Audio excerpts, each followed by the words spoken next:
자, 안녕하세요. 안녕하세요. 네, 정신간호 담당하고 있는 김영입니다. 저는 맨날 요 수업할 때마다 그 생각이 나요. 제가 처음 실습 갔을 때, 처음은 아니고 그냥 두 번째 실습 갔을 때 케이스 스터디 하잖아요. 근데 환자 중에서 되게 잘생긴 젊은 사람이 있었어요. 그 친구를 서로 케이스 잡겠다고 서로 우리 같은 조원들끼리 가위바위보 했던 기억이 나요. 그래서 제가 이겼거든요. 그래서 제가 이제 케이스가 된 거예요. 엄청 좋았죠. 그래서 이제 대화를 하는데 말 그대로 연애 대화를 하는 거예요. 뭐 어저께 뭐 하셨어요?서부터 시작해갖고 뭐 좋아하세요? 그래서 이렇게 했고 또 우리는 그걸 다 쓰게끔 했거든요. 그래서 레포트를 썼더니 교수님이 야 너네들 연애하냐? 뭐 이렇게 얘기를 하실 정도로. 근데 이 친구가 조현병 환자였었고요. 그 재수를 하다가 여자친구가 있었는데 여자친구랑 재수할 때 헤어졌대요. 그 충격으로 이제 조현병이 발발이 된 거예요. 물론 그 전에 병정 성격을 갖고 있었겠죠. 그러다 보니까 이 사람이 아예 셀프 케어를 하나도 안 하는 거예요. 씻지도 않고 먹지도 않고 엄청 더러워요. 그래서 제가 이 사람을 고쳐야 되겠다. 네, 완전히 그 학생의 입장에서 이 사람을 셀프 케어를 가능하게 해야 되겠다. 그래갖고 막 얘기를 하다가 우리 손 좀 씻을까요? 막 이렇게 하고 막 하니까 이 사람이 얘기하다 보니까 자기 손 씻겠다는 거예요. 잘 됐다. 우리 머리까지 감을까요? 그랬더니 자기 머리 못 감겠다는 거예요. 근데 제가 약간 오바를 했죠. 제가 머리 감겨드릴까요? 이렇게 얘기를 한 거죠. 그랬더니 이 사람이 깜짝 놀래요. 이리 오세요. 제가 감겨드릴게요. 정말 말도 안 되게 그 친구를 끌고 가서 물을 건져주면서 머리까지 감겼어요. 그렇죠? 근데 제가 목욕까지는 못 시키겠더라고요. 젊은 사람이니까. 근데 젊고 잘생겨서 제가 이 짓을 한 겁니다. 정말 못된 것을 한 거죠. 그러고 나서는 다 해놓고선 그 다음에 제가 한 2주 동안 실습을 했는데 2주 동안 정말 재밌게 저 나름대로 정말 재밌게 그리고 이 사람도 되게 많이 변화됐어요. 그래서 완전히 그냥 보통 평범한 사람처럼 바뀐 거예요. 그래서 제가 이제 성공했다. 우리 간호는 이렇게 정신간호는 이렇게 해야 된다. 그러면서 이제 나름대로 만족도를 느끼면서 이제 저는 실습이 끝난 거예요. 그리고 전 이제 학교 와서 이렇게 있었었죠. 근데 한참 이렇게 수업을 듣고 있는데 갑자기 누가 저를 찾아왔다는 거예요. 교문에 누가 있다는 거예요. 어떤 남자가 기다린다는 거예요. 그래서 무슨 남자가? 저는 남자친구 없었으니까 괜히 마음 한구석으로는 약간 흥분하면서 누가 나를? 이러면서 딱 갔더니 그 사람이 있는 거예요. 그렇죠? 근데 정말 무서운 게 뭐냐면 제가 실습할 때는 그 사람들이 너무 예뻤거든요. 그런데 카페에 딱 앉아있는데 눈이 풀려 있어요. 그러니까 이게 정신과 환자의 특성이에요. 그러니까 우리가 병동에 있을 때는 잘 몰라. 환자복을 입었을 때는. 근데 이 사복을 딱 입으니까 이 환자가 정신과 약을 먹는 환자인 것 같아. 눈이 딱 그 눈이에요. 너무 무서운 거예요. 그래서 내 친구랑 가갖고 둘이 같이 가서 혼자 가기 좀 그렇고 둘이 가서 이제 얘기를 하면서 이 사람이 저한테 이제 고백을 하는 거죠. 그죠? 많이 보고 싶었다. 이렇게 얘기를 하는 거죠. 제가 뭐라고 했냐면 저는 간호 학생이고 본인은 환자입니다. 딱 얘기를 한 거예요. 그렇죠? 당연하잖아요. 그래서 저는 케이스 스타일이라는 걸 쓰기 위해서 그런 걸 한 거다라고 얘기를 한 거죠. 그리고 저는 당연히 그렇게 얘기를 했고 뒤돌아 쓰려고 하는데 이 사람이 발작을 한 겁니다. 그래서 정신적인 발작을 해서 그때 응급실로 그 사람 끌려갔던 기억이 나요. 그 다음부터 지금까지 계속 정신병원에 있는 걸로 기억이 납니다. 그래서 제가 정신간호를 할 때마다 그 생각이 나요.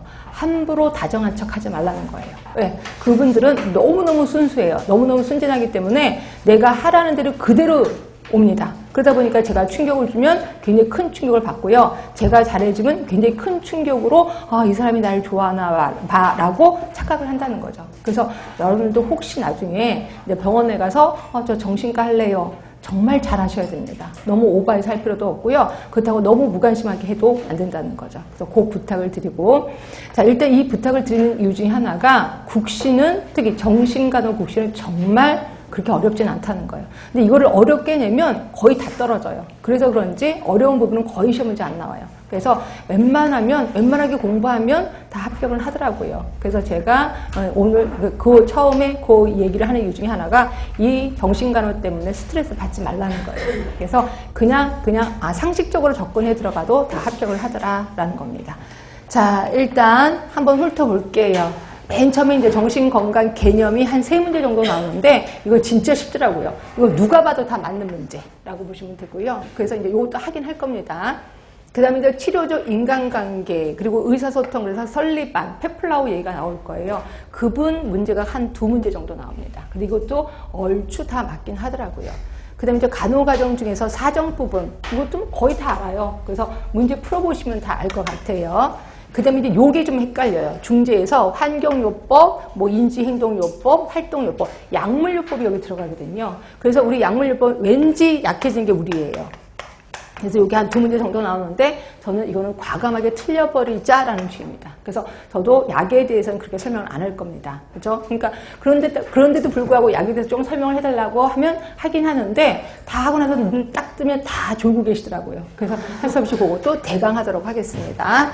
그 다음에 이제 지역사회 정신건강은요, 요새는 어떤 학교에서는 지역사회 정신건강 간호학, 그래서 따로 학문을 만들어서 따로 그러니까 2학점씩 해서 강의하고 있는 걸로 알고 있어요. 근데 이쪽을 좀 더 많이 부각을 시키더라고요. 근데 그래도 다행히 어려운 건 아니에요. 어려운 문제는. 그래서 여기서 한 3문제 정도 좀 나오기도 합니다. 자, 그 다음에 가장 많은 부분을 차지하는 게 이거죠. 정신질환, 각 개론이요. 각 개론에 대해서, 강론에 대해서 문제가 23문제 정도 나오는데요. 이 중에서 원래는 조현병이 가장 많이 나옵니다. 조현병이 그렇게 있고, 그 다음에 불안. 그러니까 얘네 둘 중에 하나가 1위, 2위를 다툰다고 생각하시면 돼요. 불안이 최고로 많이 나올 때가 있고, 조현병이 최고로 많이 나올 때가 있고, 작년 같은 경우는 불안이 좀 많이 나왔었습니다. 근데 그 이유 중에 하나가 그 연예인들이 앓고 있는 병이 뭐가 있죠? 공황장애. 그 공황장애가 불안해에서 들어가 있거든요. 그래서 요새는 공황장애를 엄청 많이 호소를 해서 그런지 이게 좀 시험 문제가 많이 나와요. 그죠? 그리고 그거 아니면 조현병. 하여튼 둘 중에 1, 2위를 다투고 있다. 그 다음으로 많이 나오는 게 우울. 우리나라의 유병률이 가장 높은 게 우울이거든요. 그래서 이제 우울도 좀 나오는 것 같고요. 그 다음에 이제 인격장애, 그 다음에 중독. 특히 우리 의료인들은 물질 중독이 좀 많이 걸리잖아요. 그래서 그런지 한 3문제 정도. 그 다음에 치매, 이거는 끊임없이 나와요. 꼭 1문제 정도 나오고요. 치매 아니면 선망. 근데 그게 어렵진 않더라고요. 식사 관련도 요즘 젊은 그 여자 친구들 보면 먹고 토하고 먹고 토하고 뭐 이거 영화에서 많이 보셨을 거예요. 그죠? 그런 것들도 시험 문제 나옵니다. 1문제 정도 나옵니다. 1문제 정도.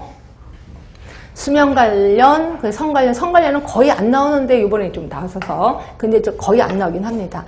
그 다음에 주로 나오는 게 자폐, ADHD 당연히 나오겠죠. 결국 정신질환 중에서는 조현병, 그 다음에 불안, 우울, 그 다음에 자폐, ADHD. 뭐 물질 중독은 뭐 그렇다 치더라도 하여튼 이런 거에는 좀 포커스를 둬서 공부를 좀 깊게 하셔야 됩니다.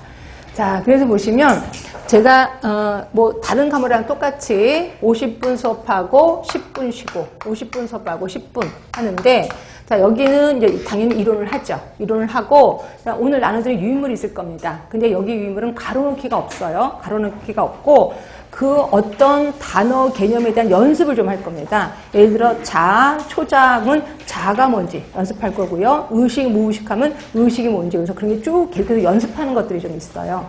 그래서 이론이 그러니까 문제가 특별히 있는 건 아니고 계속 연습하는 것만 있어서 일단 이론하고 그다음에 틈틈이 연습하고 그래서 뭐 자에 대해서 한번 연습합시다라고 하면 유인물 보고 연습을 좀 할 겁니다. 그렇게 하고 그 다음에 쉬고 시작할 때 우리 책 그 뒤쪽에 보시면 문제가 있을 거예요. 그 문제 풀 겁니다. 문제 풀고 그다음에 나머지 또 이론하고 또 연습하고 그 다음에 또 다시 문제하고 이론하고 그리고 자 오늘 나눠드릴 유인물에 뒤에 가시면 연습 문제가 또 있을 거예요. 그래서 대부분 우리 정시는 문제를 좀 많이 푸는 게 훨씬 효과가 좋습니다. 그래서 문제를 되는 대로 하여튼 갖고 오도록 하겠습니다. 그래서 다음 주에도 오시면 일찍 오셔서 점심밥 먹고 일찍 오셔서 이 문제도 계속해서 푸셔야 된다라고 보시면 될 것 같고요.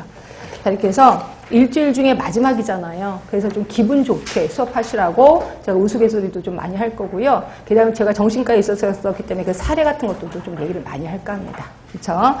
자, 그럼 잔소리는 요 정도 하고 이제 바로 수업 들어가도록 하겠습니다. 자, 맨 처음에 보시면 정신간호 이해가 이제 나오는 거고요. 여기에서 이제 개념적인 거는 나오는데, 자, 보시면 정신 건강에 대해서 거기 밑에 뭐 WHO 이거 예전에 지역사에서 배웠던 기억 나시나요? 신체적, 정신적, 사회적 안녕. 네, 똑같이 여기서 사용하고 있고요. 그 다음에 뭐 매니저, 뭐 마슬로우 그냥 슬쩍 넘어가겠습니다. 그 다음에 미국의 건강과 인간 서비스, 이게 이제 우리나라의 보건복지부를 얘기하는 거예요. 그래서 건강과 인간 서비스 말 그대로 조직을 얘기하는 거고요. 여기서도 정신기능의 성공적인 수행을 하는 경우는 뭐 쭉쭉 써 있습니다. 굳이 읽을 필요는 없고 그냥 넘어가겠습니다. 그 다음에 반가로 5번 보세요. 거기에 박스 안에 보시면 건강, 왼쪽에는 건강, 오른쪽에는 질병, 그리고 적응, 부적응, 건설적, 파괴적. 그러면서 하나의 선으로 연결되어 있습니다. 자, 요거 연속선 개념이에요? 아니면 불연속선 개념이에요? 연속선 개념이죠? 그러면 이거는 동적인 거예요? 정적인 거예요? 동적인 거예요. 동적인 개념. 결국, 자, 건강, 그러니까 정신질환이 있는 사람하고 정신질환이 없는 사람은 그냥 하나예요, 하나. 그러니까 여러분들도 정신질환이 생길 수도 있다는 거예요. 그렇죠? 그래서, 저 사람은 미친 사람, 나는 건강한 사람, 이렇게 이분법적 사고가 아니라는 겁니다. 그 얘기를 하고 있고요.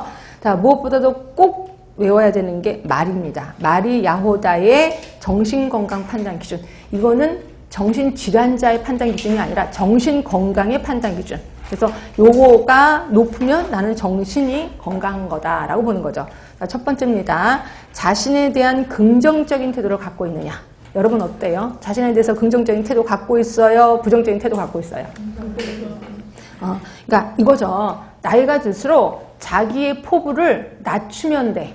그렇죠? 자기 포부를 낮추면 나는 긍정적이 되는 거야. 근데 내가 처음에 이게 우리 간호학과 학생들 처음에 1학년 때 딱 들어오면 나중에 꿈이 뭐예요? 졸업할 때 꿈이 뭐예요? 그럼 뭐라고 하는지 아세요? 대부분 미국 간대요. 미국. 그죠? 미국 간호사 될 거예요. 다 그래서 왜 한국에도 괜찮은 거 많은데, 저 한국은 싫어요. 다 꿈이 미국이에요. 그러다가 2학년 때 되면 조금씩 쓰러지기 시작하죠. 3학년 되면 뭐라고 하냐면, 그냥 큰 병원, 한국에 있는 병원으로 좀 바꿀게요. 이렇게 얘기를 해요. 4학년 되면 어떻게 하는 줄 아세요? 취업만 했으면, 면허만 땄으면 좋겠습니다. 요거를 받게요. 그러니까 이렇게 포부가 낮춰지면 그만큼 자기에 대해서 긍정적으로 된단 말이야. 근데 포부가 계속해서 미국이야. 그러면 이제 자기에 대해서 부정적인 태도가 만들어지겠죠. 이겁니다. 그래서 나이가 들수록 현실 수준에 맞는 목표를 설정하면 나는 긍정적인 태도를 갖게 된다. 그러니까 여러분들도 혹시 나 부정적인 태도를 갖고 있다 그러면 목표를 조금만 낮추시면 돼요. 그렇죠? 그럼 긍정적이 됩니다. 자, 두 번째, 자, 성장, 발달과 자아 실현을 하느냐 이겁니다. 그래서 내가 자아 실현을 해. 그럼 나는 이제 건강한 거다라고 보는 거고요. 자, 그리고 뒤로 가시면 통합력이 있느냐. 자, 통합력이 있느냐. 이게 뭔 소리냐면 스트레스를 견딜 수 있느냐예요. 지금 여러분들 그러니까 스트레스가 없다가 아니라 스트레스는 항상 오게끔 돼 있어. 근데 스트레스를 내가 견딜 수 있느냐. 이걸 통합력이 있느냐라고 보시면 돼. 결국 갈등과 욕구 조절의 능력이 있느냐라는 거고요. 제가 예전에 얘기했나요? 스트레스를 풀 수 있는 노하우 말씀 주셨나요? 얘기했죠? 안 했어요? 스트레스를 풀 수 있는 거 어떻게 풀어요? 스트레스 어떻게 풀어요? 응? 자는 거요? 아니에요. 우는 거예요. 울잖아요. 눈물 안에 스트레스 호르몬이 있는 거 아시죠? 그래서 실컷 울고 나면 우리 개운해지는 거 못 느끼세요? 네. 그 눈물 안에 거기에 스트레스 호르몬이 있어요. 근데 여러분, 그렇다고 어떻게 울어요? 예, 그럼 두 번째 좋은 방법. 네, 샤워하는 방법. 뜨거운 물에 샤워를 하면 근육이 이완되잖아요. 그죠? 제일 좋은 방법이 있네. 샤워하면서 우는 거네. 엄청 좋잖아요. 하여튼 이런 능력이 있으면 난 통합력이 있다라고 하는 거고요. 자율성입니다. 의사결정을 스스로 할 수 있어. 그럼 자율성이라고 하는 거죠. 여러분 이건 다 있을 겁니다. 자, 현실 지각 뭐예요? 인사이트가 있냐 이거죠. 내가 인사이트를 갖고 있어. 현실을 지각하는 거예요. 여러분은 지금 충분히 인사이트가 있을 겁니다. 요게 이제 없어질 때가 언제인지 아세요? 인사이트가 없어.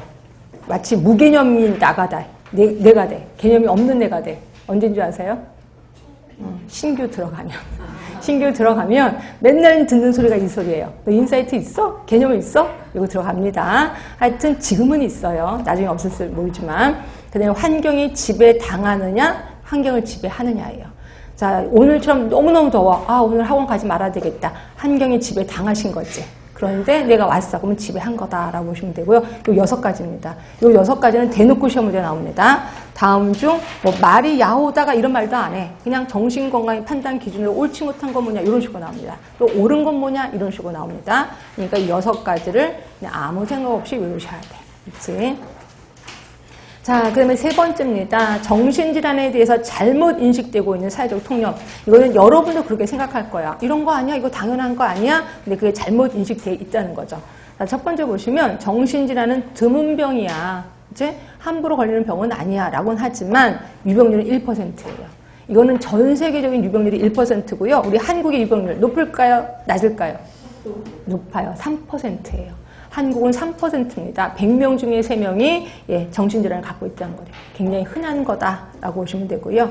두 번째입니다. 정신병, 유전병이 돼. 여러분도 그렇게 하셨죠? 네, 아니에요. 유전적인 소인을 갖고 태어나긴 해요. 그런데 이 유전적인 소인을 갖고 태어난 거에 플러스 저기 촉진적인 요인이 있어. 그러면 이제 정신병이 발발이 되는 거다라고 보시면 돼요. 근데 대부분 선천적인 요인을 갖고 태어나지 않은 사람이 촉진적인 요인을 갖고 있어도 그냥 우울할 뿐이야. 그런데 유전적인 소인을 갖고 태어난 사람이 어떤 촉진적인 사건이 이렇게 발생이 돼.